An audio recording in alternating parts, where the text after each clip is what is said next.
Good morning, students. Myself Nisha. So, in this video, we have started the unit 3, that is management and business environment. So, in this video, we have studied about the business environment, that is its importance and dimension. So, one by one, we have discussed about it. So, let's start. Meaning of business environment कि business environment का मतलब क्या होता है. Business environment means the sum total of those factors which influence the business and over which the business has no control. Business environment का क्या मतलब होता है कि सम टोटल करना उन सारी फैक्टर्स का जो इन्फ्लुएंस करती है मेरे बिजनेस को, ओवर विच जिसका बिजनेस के पास जो है कोई भी कंट्रोल नहीं होता, उसको बोला जाता है बिजनेस इन्वायरमेंट. जो बिजनेस इन्वायरमेंट है उसके बहुत थ्रेट्स भी होते हैं और अपॉर्चुनिटीज़ भी होते हैं for the business. The study of business environment enables करती है मैनेजर को कि वो आइडेंटिफाई करे अपने थ्रेट्स और अपने अपॉर्चुनिटीज़ को. थ्रेट्स तो वही हो गए जिससे हमें डर होता है, क्या चीज़ हमारी नेगेटिव चेंजेस जो हमारे बिजनेस इन्वायरमेंट को जो हमें इफ़ेक्ट कर रही हैं, कि क्या क्या हाइंड्रेंस आ रही है, क्या रुकावटें आ रही हैं परफॉर्मेंस करने के लिए एक ऑर्गेनाइजेशन में. और अपॉर्चुनिटी होती है कि क्या क्या पॉजिटिव चेंजेस कि मेरे जो अक्कर हो रही है इन द बिजनेस इन्वायरमेंट में, और जो हेल्प कर रही है ऑर्गेनाइजेशन की कि वो इम्प्रूव कर सके अपनी खुद की परफॉर्मेंस को. ठीक है, ये था मेरा बिजनेस इन्वायरमेंट. नेक्स्ट आता है features of business environment. First आता है टोटलिटी ऑफ एक्सटर्नल फोर्सेस कि बिजनेस इन्वायरमेंट जो है वो सम टोटल है मेरी ऑल दोज फैक्टर्स का या फोर्सेस का जो अवेलेबल होती है आउटसाइड द बिजनेस और over which has no control. कि sum total all those factors का जो अवेलेबल है मेरी बिजनेस के बाहर आउटसाइड द बिजनेस है और जिसके पास जो है बिजनेस का कोई भी कंट्रोल नहीं होता, तो it is a group of many such forces. तो ये ग्रुप होता है इन्हीं काफ़ी सारी फोर्सेस का. डेट इज़ वाई जो नेचर है वो इज़ ऑफ टोटलिटी भर होता है. सेकेंड आता है इसमें स्पेसिफिक एंड जनरल फोर्सेस. इन्होंने स्पेसिफिक में क्या बोला है कि वो फोर्सेस जो अफेक्ट करती हैं फर्म को एंड मतलब these forces affects the firm of an industry separately. कि वो फोर्सेस जो अफेक्ट करती है मेरी फर्म या फिर मेरी इंडस्ट्री को अलग से, जैसे कि कस्टमर्स हो गए, सप्लायर्स हो गए, इन्वेस्टर्स हो गए. वो जनरल में क्या आता है इसमें कि वो सारे फोर्सेस जो अफेक्ट करते हैं मेरी all the firms of an industry को इक्वली, जैसे कि मेरे सोशल और पॉलिटिकल फैक्टर्स हो गए या फिर लीगल और टेक्निकल सिचुएशंस होगी, तो ये इसमें आता है कि वो सारे फोर्सेस जो प्रेजेंट होते हैं मेरे आउटसाइड द बिजनेस, और उसको पार्ट कर दिया गया है टू पार्ट्स में, स्पेसिफिक एंड जनरल. स्पेसिफिक मेरे कस्टमर्स हो गए, सप्लायर्स हो गए, इन्वेस्टर्स हो गए, और जो जनरल में आ गए पॉलिटिकल, सोशल, लीगल और टेक्निकल सिचुएशन. थर्ड आता है इसमें inter relatedness. Different factors of business environment are co related. कि जो डिफरेंट फैक्टर्स होते हैं बिजनेस इन्वायरमेंट के वो को रिलेट होते हैं. For example, let us suppose that there is a change in import and export policy with the coming of new government. कि न्यू गवर्नमेंट के आने की वजह से एक्सपोर्ट और इंपोर्ट की पॉलिसीज़ में चेंज हो गई हैं. तो इस केस में हम क्या करेंगे, जो न्यू गवर्नमेंट आई है हमारी पावर में, उसने जो है इंपोर्ट और एक्सपोर्ट की पॉलिसीज़ को चेंज कर दिया. वो पॉलिटिकली और इकोनॉमिकली चेंजेस किया है. दस जो चेंज आएगा मेरा वन फैक्टर में वो इफ़ेक्ट करेगा मेरे अदर फैक्टर्स को भी. तो इसलिए इसको बोला गया है इंटर रिलेटेडनेस, कि एक फैक्टर के चेंज आने की वजह से मेरे अदर फैक्टर्स को भी जो इफ़ेक्ट पड़ेगा. फोर्थ आता है इसमें dynamic nature. As is clear that environment जो है वो मिक्सचर होता है मैनी फैक्टर्स का, जो एंड चेंज इन सम और दी अदर फैक्टर्स जो चेंज करते हैं कुछ या और अदर फैक्टर्स को कॉन्टीन्यूटी में जो टेक प्लेस करते हैं. Therefore it is sad that business environment जो है वो मेरा डायनेमिक होता है. फिफ्थ पॉइंट आता है इसमें अनसर्टेनिटी. कि nothing can be sad with an amount of certainty about the factors of the business environment because they continue to change quickly। कि कुछ भी नहीं कहा जा सकता किसी भी अमाउंट ऑफ सर्टेनिटी के लिए, बिकॉज जो अबाउट द फैक्टर जो है मेरे बिजनेस इन्वायरमेंट के वो चेंज होते रहते हैं, वो सर्टेन नहीं होते। बिकॉज क्यों नहीं होते? क्योंकि इसमें जो है क्विकली जो है कॉन्टीन्यूटी में चेंज आता रहता है। फिफ्थ सिक्स्थ पॉइंट आता है इसमें कॉम्प्लेक्सिटी, कि जो इन्वायरमेंट है वो कंप्राइज करता है मेरा मैनी फैक्टर्स को। सो सारे के सारे फैक्टर्स जो हैं वो रिलेटेड होते हैं आपस में ईच अदर। देयरफॉर जो इंडिविजुअल इफ़ेक्ट आता है मेरे बिजनेस में मैं उसको रिकॉग्नाइज नहीं कर सकती। सिक्स सेवन्थ पॉइंट आता है इसमें रिलेटिविटी। रिलेटिविटी क्या कहती है कि business environment is related to the local condition and this is the reason as to why the business environment happens to be different in different countries and different even in the same countries at different place. कि business environment जो है वो related होता है मेरी local condition से। This is तो यही रीज़न होता है कि वाई जो बिजनेस इन्वायरमेंट है वो हैपन्स होता है डिफरेंट कंट्रीज़ में डिफरेंट तरह से, और सेम कंट्रीज़ में भी होता है वो डिफरेंट प्लेसेस पर। तो ये आपस में जो रिलेटिविटी रहती है क्योंकि मेरा जो बिजनेस इन्वायरमेंट है वो रिलेट करता है मेरी लोकल कंडीशंस के साथ भी। तो ये इसके फीचर्स थे। सो आई होप आपको ये समझ आए होंगे। नेक्स्ट हम इसमें करते हैं कि इसकी इम्पोर्टेंस क्या है, कि क्यों हमें बिजनेस इन्वायरमेंट की ज़रूरत है। फर्स्ट आता है इसमें फर्स्ट मूवर एडवांटेज, कि स्टडी करते हैं जब हम बिजनेस इन्वायरमेंट को, वो enable us to know about the opportunity available, कि वो हमें बताता है कि क्या अपॉर्चुनिटी हमारे लिए अवेलेबल है, उसके बारे में बताता है। कंपनी जो है वो मोर कॉन्शियस होती है अबाउट द चेंजेस जो उसने टेक प्लेस करने हैं इन द बिजनेस इन्वायरमेंट में, जो उसकी फर्स्ट मूवर होती है। कि जो बिज़नेस इन्वायरमेंट जो है वो हमें बताता है कि मेरी क्या क्या अपॉर्चुनिटीज़ है जिसको मैं इम्प्रूव करके जो है अपनी परफॉर्मेंस को एनहेंस कर सकती हूँ। सेकंड आता है इसमें warning signals along with the availability of opportunity provided by the study of business environment, we also come to know about the threats accompanying them. If the knowledge about the threat is available in time, efforts can easily be made to face to surmount aims दम।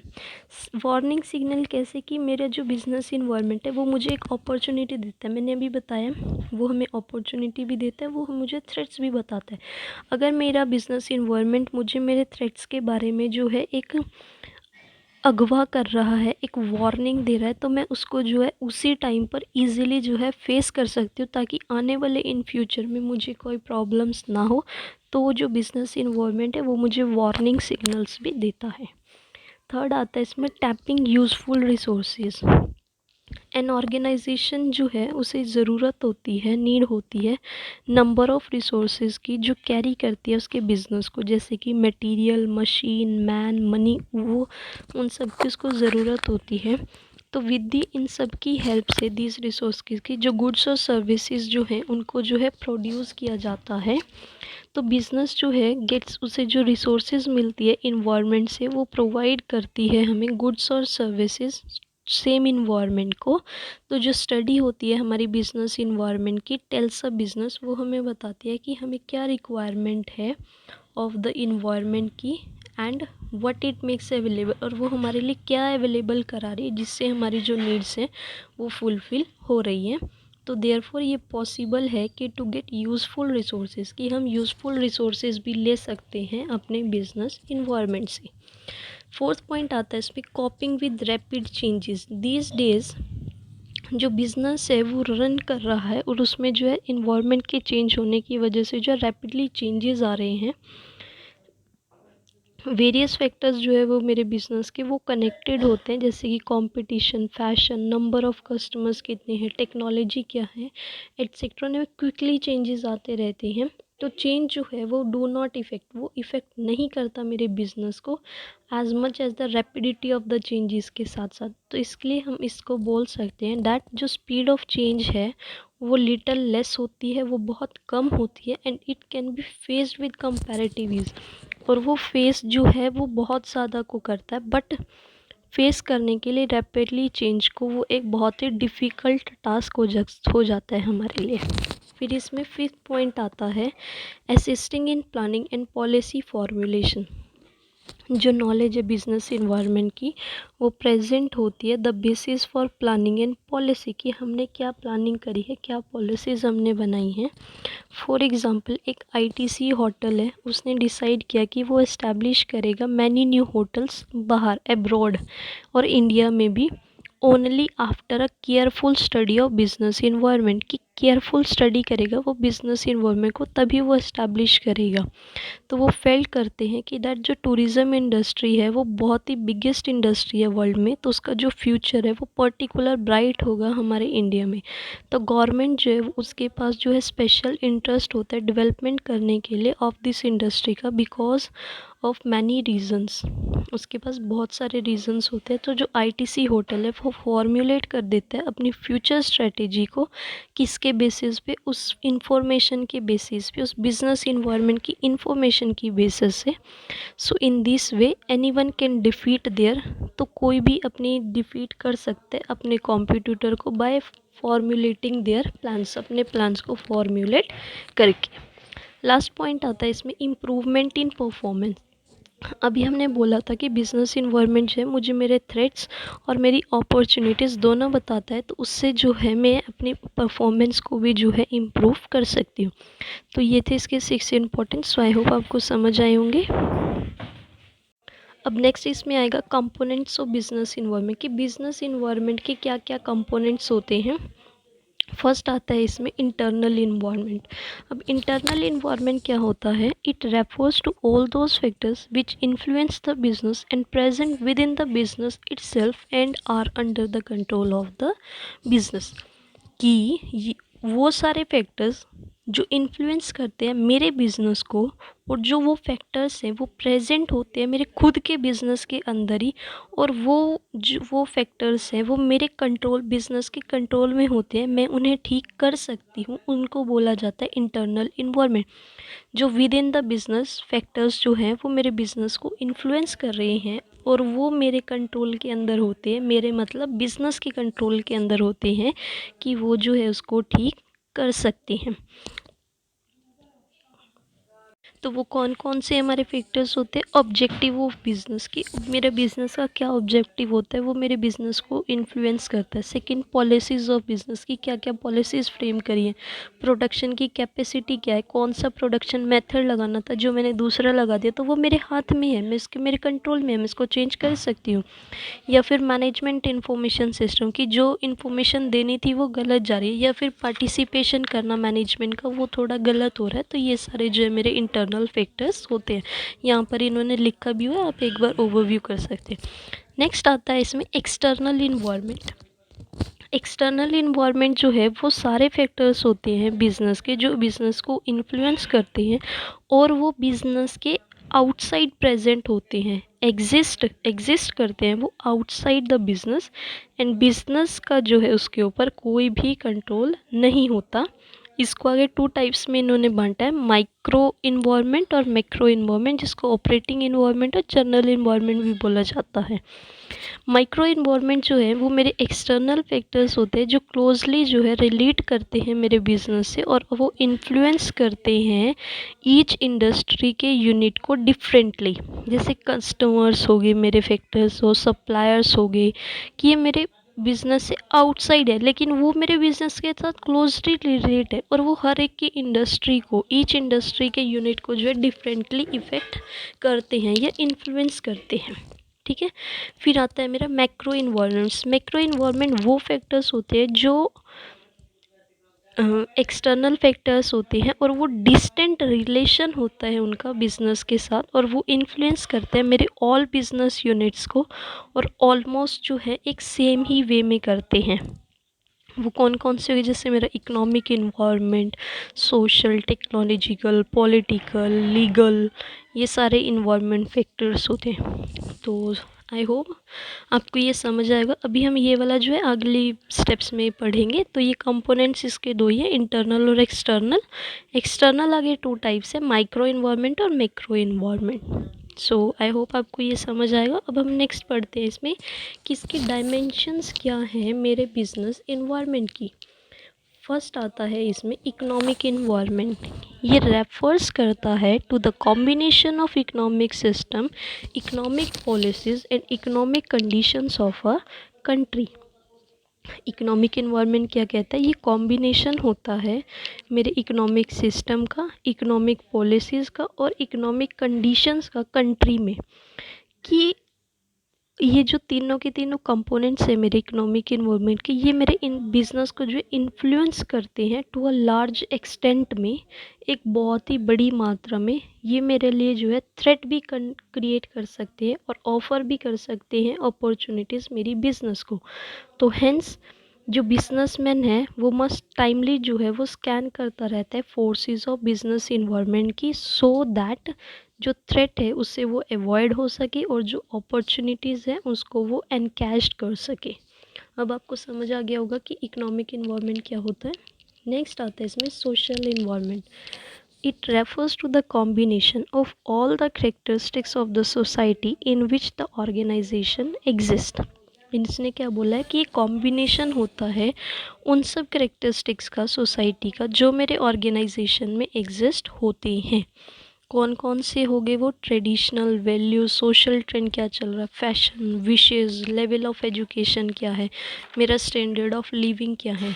ये सारे जो social forces है ये मेरे business को impact करते हैं। तो बिजनेसमैन जो है can not overlook the forces of social environment, तो उसके फोर्सेस को नहीं ओवरलुक कर सकता। अगला आएगा टेक्नोलॉजिकल इन्वायरमेंट। टेक्नोलॉजिकल इन्वायरमेंट क्या होता है? It refers to the innovations relating to various business activities. कि ये रेफर्स करता है कि कितनी इनोवेशंस जो हैं वो रिलेट कर रही हैं मेरी डिफरेंट एक्टिविटीज़ को। मतलब कि जो टेक्नोलॉजिकल इन्वायरमेंट है वो कंसिस्ट करती है इनोवेशन की, न्यू टेक्निक्स के साथ जो है मैं प्रोड्यूस करूँ अपनी गुड्स और सर्विसेज की और ऑपरेट करूँ अपने बिजनेस को, कि क्या नई टेक्नोलॉजी ऐसी आई है जिसको मैं यूज़ करके अपने गुड्स और सर्विसेज को इम्प्रूवमेंट कर सकती हूँ और with the help of this new technologies वो अपने बिजनेस को जो है अब्रॉड ऑपरेट कर सकती है। तो जो टेक्नोलॉजिकल चेंजेस होते हैं वो ब्रिंग समथिंग न्यू, कुछ नया लेके आते हैं और वो बेटर करते हैं कस्टमर्स के साथ। दे में क्रिएट, वो क्रिएट कर सकते हैं थ्रेट फॉर सम बिजनेसेस के लिए और ऑफर कर सकते हैं अपॉर्चुनिटीज़ अदर के लिए। ठीक है, तो businessman must have close eyes on technological changes taking place in his field. In case businessman जो है वो अंडरस्टैंड करता है इस चेंजेस को टाइम टू टाइम और वो अचीव करने की कोशिश करता है अपने ऑब्जेक्टिव को। ठीक है, ये थी टेक्नोलॉजिकल इन्वायरमेंट। फोर्थ आता है इसमें political environment. It refers to political conditions in the country and the attitude of the government toward business. Political environment क्या होता है कि वो रेफर्स करता है मेरी पॉलिटिकल कंडीशंस क्या हैं कंट्री में और क्या एटीट्यूड है गवर्नमेंट का मेरे बिजनेस के टूवर्ड्स, मेरे नहीं मतलब कोई भी बिजनेस के टूवर्ड्स, कि क्या क्या पॉलिटिकल कंडीशंस है, कि जनरल स्टेबिलिटी क्या है कंट्री में, पीस क्या है, क्या एटीट्यूड का क्या गवर्नमेंट है टूवर्ड बिजनेस के। तो ये जो है ग्रेट इम्पैक्ट डालता है मेरी बिजनेस कम्युनिटी में। इट मे हैव आइदर, ये पॉजिटिव भी इम्पैक्ट डाल सकता है और नेगेटिव इम्पैक्ट भी डाल सकता है बिजनेस के ऊपर। तो businessman must scan it constantly and carefully. Businessman जो है इसको स्कैन करता है कॉन्स्टेंटली और केयरफुली। लास्ट पॉइंट आता है इसमें लीगल इन्वायरमेंट। लीगल इन्वायरमेंट क्या होता है? It refers to the sum total of all the acts passed by the government, judgment of the courts and decision rendered by various commissions and agencies in the country।